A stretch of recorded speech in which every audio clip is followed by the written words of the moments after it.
أعوذ بالله من الشيطان الرجيم. بسم الله الرحمن الرحيم.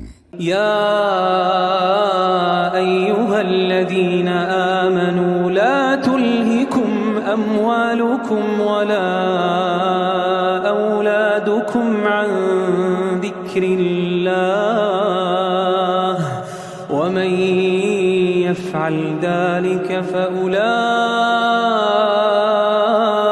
هم الخاسرون. وأنفقوا مما رزقناكم من قبل أن يأتي أحدكم الموت فيقول رب لولا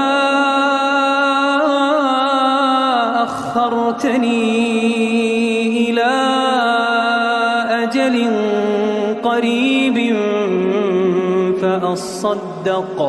فأصدق وأكن من الصالحين.